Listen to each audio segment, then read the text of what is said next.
Ladies and gentlemen, I know a lot of people have questions, and I know a lot of people are going to ask me, Neuro, what do you think of the ladder revamp? Let's just go over the whole thing, talk about it, how it matters, if it matters, whether it's amazing or terrible, or who cares. Just do it once and for all, save ourselves tons of time. So, this is the theme. Every year in Legacy of the Void, Blizzard takes a pretty big pass at game design and balance once all the big tournaments are out of the way. And then they can tune it leading up to the next year, and then StarCraft is fresh and new and even better than before. So, Legacy of the Void currently, from my perspective, is in a pretty good place. I would say overall, I'm happy with the game state. It's fun. I'm enjoying it. But yeah, I don't really feel like the game is in dire need of change, but it can always be improved upon. So it seems like that's what they're going to do. They're going to try and make it even better than it already is. So we'll go race by race, just taking it from the top to the bottom. Bottom to top, I stop in the, Lincoln Park stuff.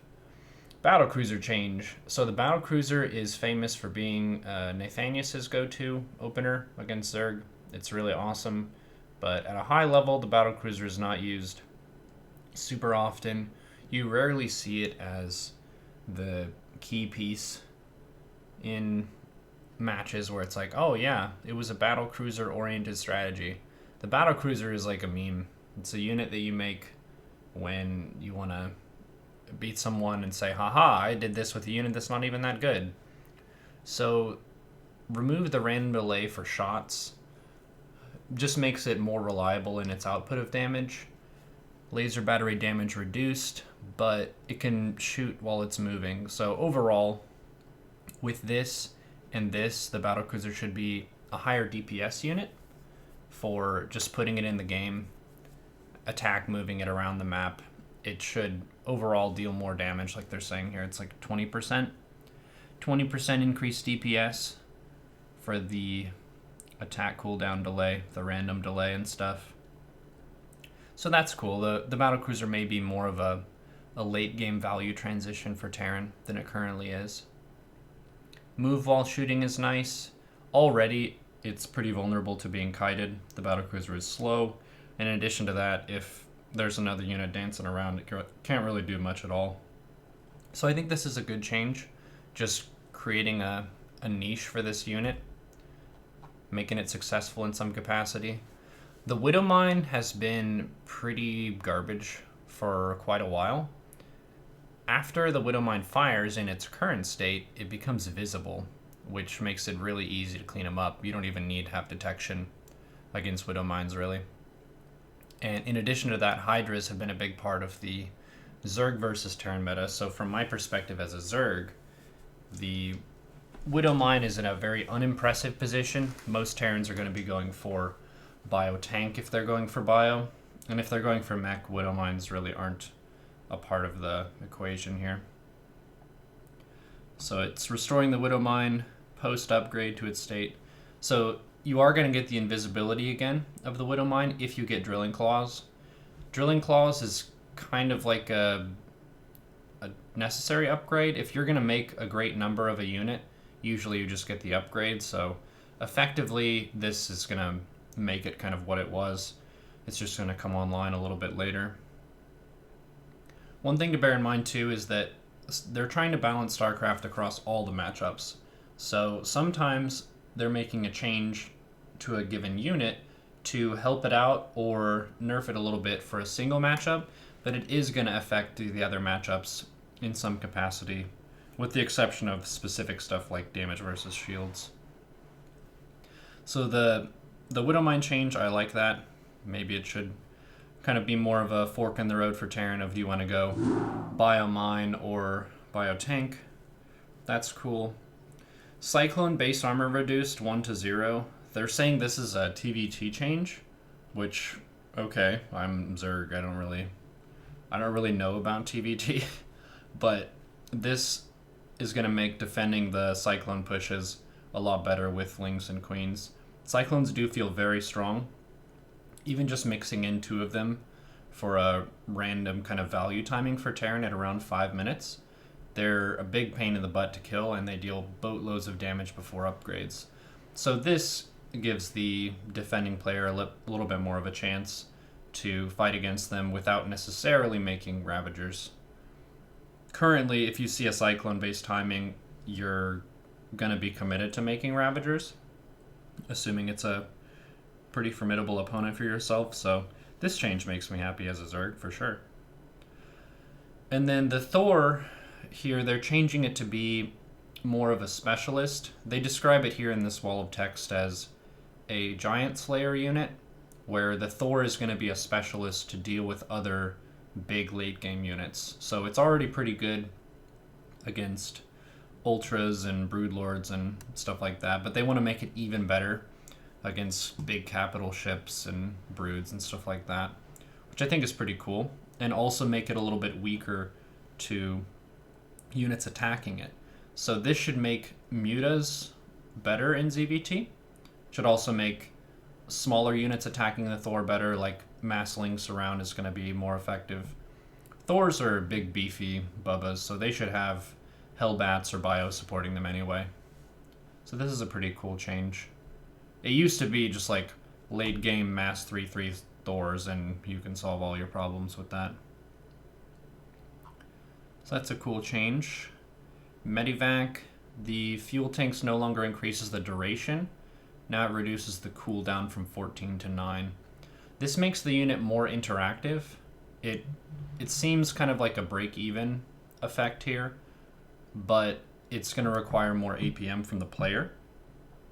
Because with the longer duration, you push the button once and you get more of an effect, whereas now you have to utilize that cooldown every 9 seconds.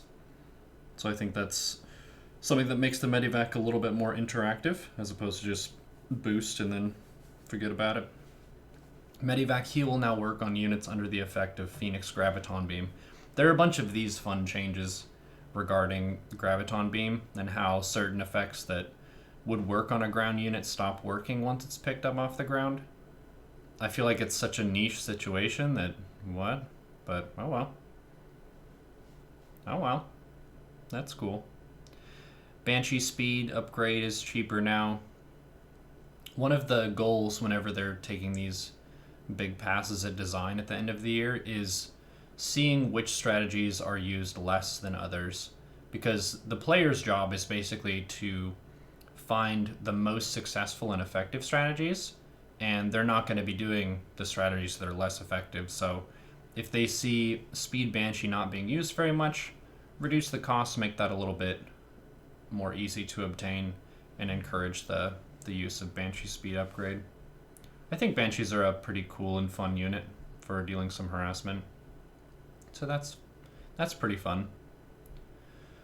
Raven, once again, this has been like a series of nerfs to the Raven. There was a period, probably like, 8 months or so ago, when the anti-armor missile, maybe 8 months to a year, anti-armor missile dealt a lot of damage, and Terran could just mass Ravens, and then whenever an army would show up, they just unload their energy and delete the army.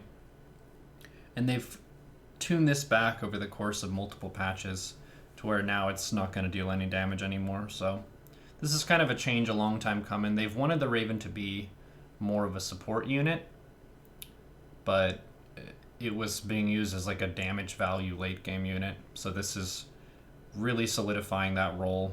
This is for support. It is not to delete armies. Engineering Bay, Neosteel Frame and Structure Armor. Neosteel Frame, I believe, is something that is almost never taken.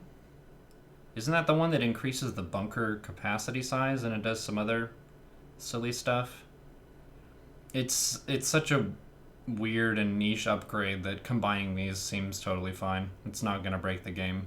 One thing that could be really funny is if someone made a cheese where you have like Neosteel Structure Armor Bunker Rush or something with proxy barracks. That would be pretty vile. There's always the fun thought experiment too of whenever you see a slight buff to something, someone's probably going to try to make a strategy around that. So You've been warned. So, Zerg, Ling and Hydra unburrow speed changed. These units unburrow slower than the roaches just by their animation. I think that's kind of a fun change. It's going to make the units feel more responsive. They can pop out of the ground and deal damage. This is in milliseconds too, so it's cutting a little bit, but it should be pretty noticeable. Tactical sneaky Zerg play using Hydras to catch the warp prisms. This is going to be a very high level thing, I think, because you're going to have to be watching the minimap, and then you see the warp prism or medivac coming in, and then go to the spot, select the Hydras, and unburrow them. Currently, the APM efficient way of doing that is you put maybe 4 Hydras in the main, and you just patrol them up and down, so they're going to shoot whatever comes into the base. So it's kind of interesting for them to say this, because I feel like most players who play StarCraft are not going to be utilizing this aspect of it. Hydra health decreased from 90 to 85. This is probably the most alarming of all the Zerg changes, because, like they say here, they've put Hydra in a position where it is the core unit for ZVT and ZVP. And then in ZVZ, it's not quite as crucial. Usually you're working with Roach Ravager, maybe some Hydras, but Lurkers are really the tough ground unit there.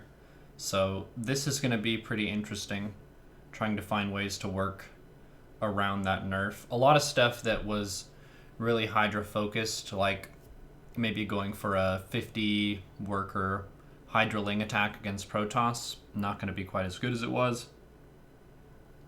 Their damage and stuff is unchanged, but 5 health, if you factor that in for every Hydra in your army, is a pretty big factor. So they do say that they're aware that it's a core unit and this could really affect the strength of Zerg. Infested Terran cast range increased. This makes me very happy, because a lot of times it's really hard to get the infestors close enough that they can put the infested Terran at a useful spot. 8 range is pretty awesome. Each point of range in StarCraft is a pretty big distance, so this is an excellent change. One of the main downsides of the infestor is that it's so fragile. So anytime you're bringing it into a location to try and deal some damage, it really puts itself at risk, and it's easy to lose them. So this should increase the survivability of the unit by quite a big margin. Sweet. Ultra upgrade, ultra speed off creep. This seems really fun. Fun change. I don't know about their argument here for ultras are easily kited by marauders. My thought process has always been that ultras require some assistance to tackle the marauders, maybe a bunch of Ling Bane or some infestors for fungal and stuff. So I'm a little bit surprised that they wanted this to be a change, but yeah, ultras can definitely be kited by stim marauders and stuff off creep currently. They are very clunky units. One of the fun things that I've talked about a lot that would be nice is if you had unit walking with ultras and lings or something. Or the joke change of you research something so that queens can ride on the back of ultras like hippogriff riders and then shoot stuff. Super awesome. They could shoot stuff and then transfuse. Ultras are going to be faster than banelings now. Whoa. That's going to be pretty scary, I think. I'm kind of curious if this is going to actually go through. This seems, of the Zerg changes, this one seems the most ridiculous. It's not that expensive either. This is the same cost as Chitinous. Nidus network change. Nidus network cost increase from this to that. So this I'm pretty okay with. I don't really go for the quick 2-base Roach Queen Nidus all in. I think I die to it a lot more than I do it. So this is going to really set that back quite a bit. 250 gas, 200 minerals is very expensive. But late game Nidus, putting the worms in people's bases is going to be half the price, which is nice. quite nice. It won't be invincible when it's emerging anymore, but have 6 armor. 6 armor is quite a bit. So I feel like it's not gonna be that different from what it was. They're still gonna need quite a bit of firepower to shoot it, to deny it before it emerges. One thing that I'm unsure of is, does it have 6 armor once it is emerged? That's a little bit unclear. When it's emerging, it won't be invincible. It has 6 armor. So is it 6 armor when it's emerging, or 6 armor period? I guess we'll see. It's very fragile once it's emerged currently. Really easy to kill. I think it's like 5 or 6 roach hits or something. Maybe it's more than that. Maybe 2 volleys. Burrow, unburrow onto separate hotkeys. I already have this as part of my hotkey setup with the core. So that's pretty similar to what I'm already working with. But the nice thing is, if you have a set of units on the command card and you give it a command to unburrow or burrow, it'll apply to all of them. So that'll make the stuff more responsive and kind of act in unison, as opposed to currently you can have them in the command card, but it breaks them into different groups of, these are your burrowed roaches, these are your unburrowed roaches, and you can't tell them both to do the same thing. So I'm looking forward to this change, I think. I think that'll be pretty good. You can look at it in the video. Oh, sweet. So it's just while it's emerging. Protoss, Nexus. Oh man, this instantly makes me think of losing to M. Canning the other day. He beat me with recall both times, I think. Well, he beat me 3 times. 2 of the times I had a lot more army value, and he went around my army and killed all my tech and then recalled home and defended his air transition. So recall is definitely something that is super frustrating to face, because you can have a massive slow-moving army that moves directly across the map instantly. And yeah, it's something that could do with some work. Strategic recall. This is gonna mean that they have to choose which units they bring home, as opposed to a complete takesy-backsy of, oh yeah, I moved my entire army across and I killed 2 bases, and then all of it goes completely across the map instantly. It's a bit strong. Bit strong. The mothership, I think, is going to have the same recall, though. So the cooldown is shorter for this strategic recall. So it's fewer units that can be recalled more often. And the radius is way smaller. Giving the sentry a little bit of love. It is very, very common currently in the Zerg versus Protoss meta, at least, to see Adept Oracle Phoenix every single game. There isn't really a downside to doing that, and it's probably the best for getting scouting, denying scouting, and being safe. So this is a way of helping out the sentry a little bit as a way to open up with your gas. The sentry is costly for gas. It's 100 gas each. So you have to create some pretty good incentives for Protoss to open sentry first, as opposed to Oracle or something else. Guardian shield radius increase from 4 to 4.5. That's cool. That's cool. The bubble of hope.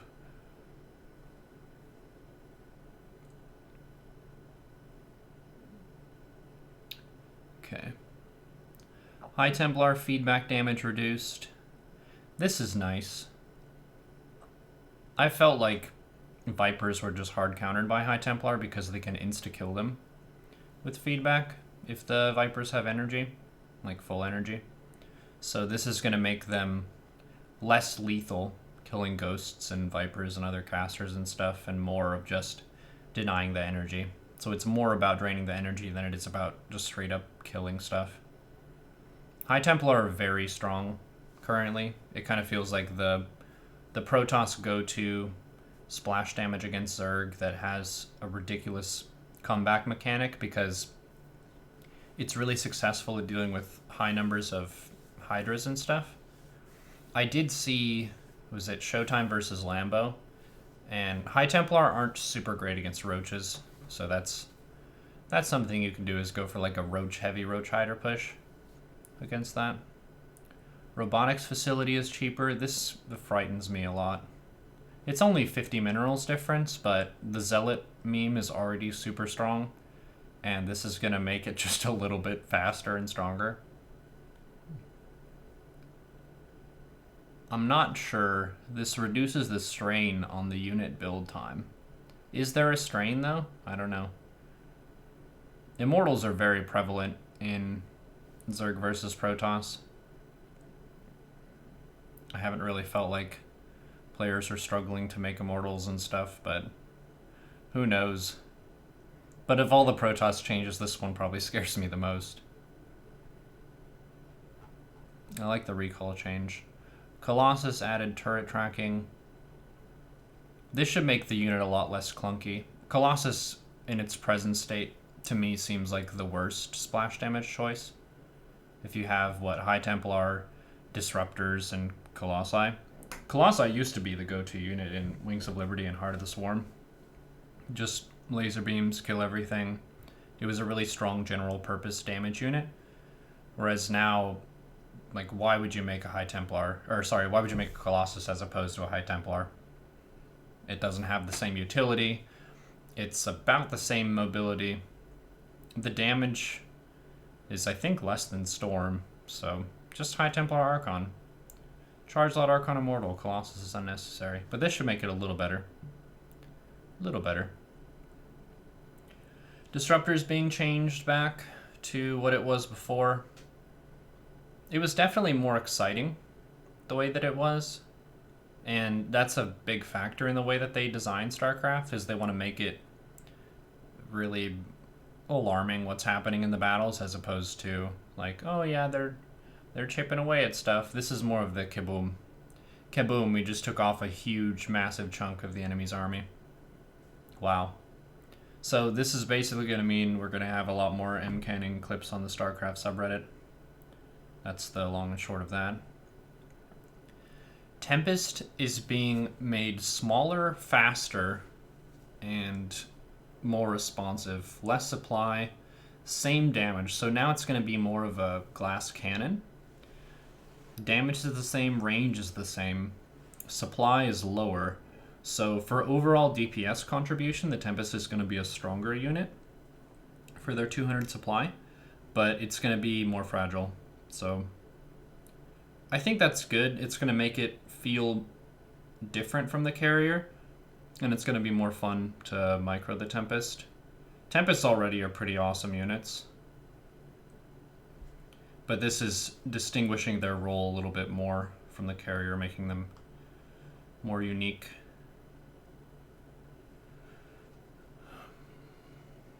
Knurling Disruptors. That's something that is kind of memes. It can work, but generally if they're going Disruptors, they're going to have robotics as a pretty key piece in their army. So how are you doing that with their detection on the field? Do you delete their detection and then go for that, or how does that work?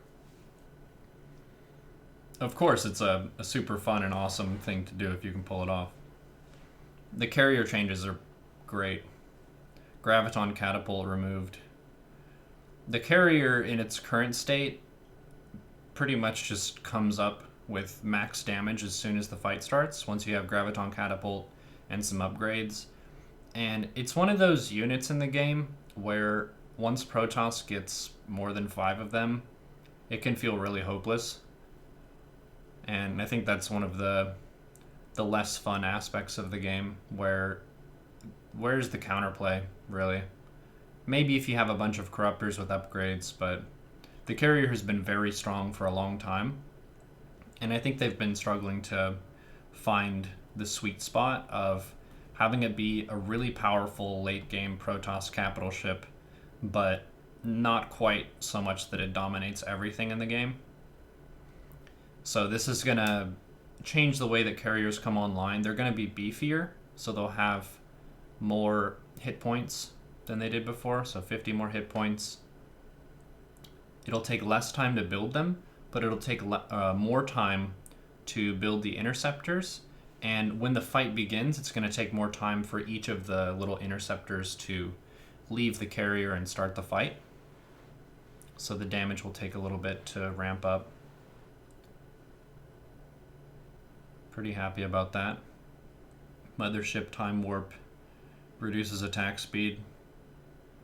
The mothership is going to be quite a bit stronger, I think, with the next patch. This is really strong.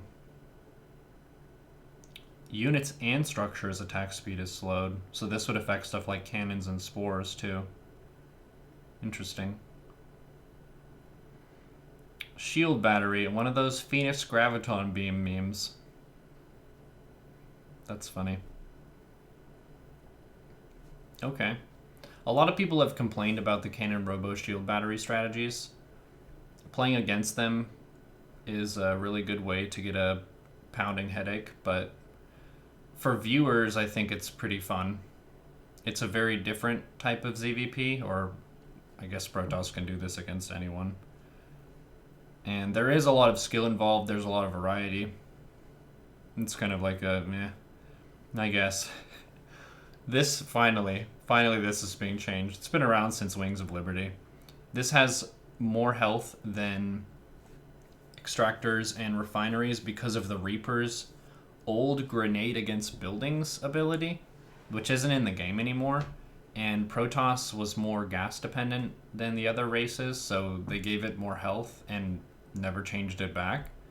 So little stuff like if you have mutas and you're trying to swoop in and pick off a Protoss's gases, it's that much harder than the Terran and Zerg gases, which is pretty funny because of the old Reaper in Wings of Liberty. So this is a change a long time coming. This is a nice quality of life change. If you have warp gate research, when you make gateways, they just immediately change into warp gates. This I think is fine in terms of it shouldn't really affect the highest level that much. I mean, it's not like the difference between some of the top Koreans and the champion top Korean Protoss is going to be their ability to morph their gateways into warp gates. So this is cool. Just making it a little bit easier. One less little housekeeping task, kind of like busy work. The countdown timer is something that I'm not particularly thrilled with. I feel like there are already enough beeps in the game. But I'm not the average player because I'm streaming this game full time. It could be okay, but I don't know. I saw some posts about this if people want a little timer for that.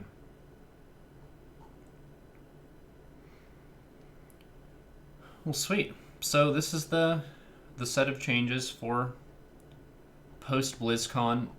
Bear in mind these are not final. These are going to go to the test map, I think, starting Tuesday. So we can test these out and see what it's like. Some of it will obviously be a little bit silly, and either they're going to tune it back or decide not to go through with it. So we don't need to be panicking and saying the sky is falling. Overall, this doesn't seem like a super risky set of changes to me. Like, obviously they're taking a pass at a lot of different stuff, but nothing is really looking like it'll break the game. I would say overall, for the changes that stand out to me as the biggest in terms of impact, this Hydra change is pretty huge. The Ultra Speed seems really silly and scary. I feel like that might be too strong. The Nidus change, meh. Burrow Unburrow is a big convenience change. The Recall change makes me happy. The Robo facility scares me. Disruptor change is just going to make for great Reddit clips.